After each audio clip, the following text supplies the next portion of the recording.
Saskatchewan holds at least 1/3 of the world's potash reserves, putting the province in a unique strategic position. Demand for potash for fertilizer production is likely to remain strong as the global population demands more and better food. Nutrien, Mosaic and K&S are profitable companies extracting this resource. But our guest, who's a former provincial NDP minister, he was finance minister, for example, he oversaw balanced budgets. He has a book out and he argues that while other countries, such as Norway, have taken steps to capture the value of their resources, Saskatchewan has failed to leverage the value of its potash. We are joined now by Eric Cline, author of Squandered, Canada's Potash Legacy. Thanks very much for coming on the show. Pleasure to be here. Just to address two arguments that you have here. First off, windfall pricing. I mean, after Russia attacked Ukraine, we saw fertilizer prices surge. It led to a bonanza for potash companies. But you argue that a lot of that just remained with the shareholders and didn't go to the province, whereas windfall profits like that should be taxed much more heavily. That's exactly right. I argue that the industry should certainly get a reasonable rate of return, but it already has been getting a rate of return. And since about actually 2007, the price of potash has tripled and more so, but the difference has gone to the industry. The public has not received an increased value as the value has gone up. And that is purely a failure to get windfall profits, which are profits which arise not out of any investment, but simply a higher world price. Your complaint here is that the province seems to just consult with the industry and go against the advice of quite a few groups, including Jack Mintz, the academic. He's criticized the tax policy on potash. Yes, and I think that's a good point because you've got people from the more conservative side of the political spectrum, I would say, with Jack, who's read my material and been very helpful to me, who comes to the conclusion that the province is being very much shortchanged. You've got people on the left like Aaron Weir, an economist and former NDP MP. And then you've got the Johnson Troyama School of Public Policy, all saying the same thing, that there's a serious problem and the people of Saskatchewan are missing out on billions of dollars. And the government simply listens to the industry, which says everything is fine as it is. And if I was the industry, I'd be saying that too. Yeah, naturally. You worked in mining. You actually worked in the potash industry, so you've seen it from both sides.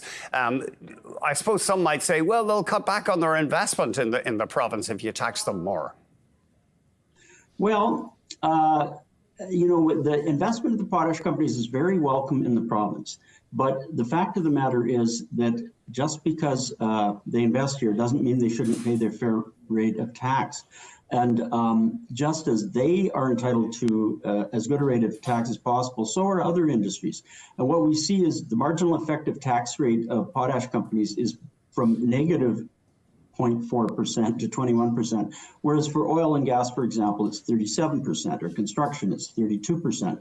They have the most profitable companies and they have the lowest marginal effective tax rate. And actually, in some years, when their income has gone up, the rate of tax they pay has gone down, not the overall amount, but the rate they pay. Most taxpayers know that as your income goes up, your income tax rate goes up as well, but that doesn't necessarily apply to the potash companies. So I think there's a serious problem with the system. And of course, others across the political spectrum have been saying the same thing for about a dozen years. When you were finance minister, what did you do about this? Did you take action on potash royalties or taxation? Well, no, we actually did the opposite. We gave them some incentives at the time to, that was 20 years ago, to expand the industry. But we weren't talking about windfall profits in those days. The companies were making what I would consider to be a modest and reasonable rate of return. In order to expand the industry, it was necessary to give some incentives for capital investment. But the price generally was below $200 a metric ton, whereas in 2022, for example, it was over $1,300. So it's just a different playing field altogether 20 years later.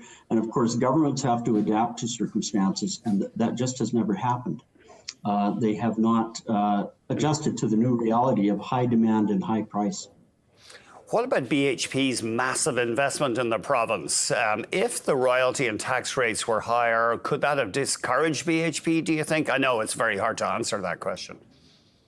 Well, I think that what you need to do is always ensure that the industry will have a reasonable rate of return. So if it could be demonstrated, for example, that the BHP project wouldn't work without a tax change, then I would be the first one to say, well, then let's give them an adjustment. The reverse is also true, that if really you can make a really good return on potash and still raise the rate so that the people get a fair price for the potash, then I think you raise the rates. And I think the industry will still invest. The money will go to where it can make a reasonable return on investment. You have to ensure that happens, but you have to balance that off with the right of the public to get a fair price for their resource. And we've only about a minute left, but you do say that Saskatchewan has a lot of poverty to deal with. I mean, we think of it as a wealthy province, so blessed with uranium, potash, oil, but you say there's a lot of poverty?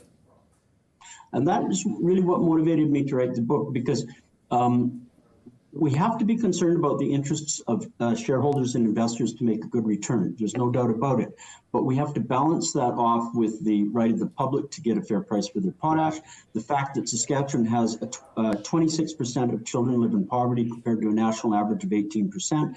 We have the highest incarceration rate. We have growing homelessness. We have abject poverty that you can see on the streets of Regina, Saskatoon, Prince Albert, or elsewhere, worse than it has ever been. And yet people like myself have been getting tax cuts at the higher levels of our income, which just isn't fair. And what we need is a much greater balance. And I've worked in the industry myself. I've been on the board of the Saskatchewan Mining Association, and we need to have everyone paying their fair share, and that's just not happening.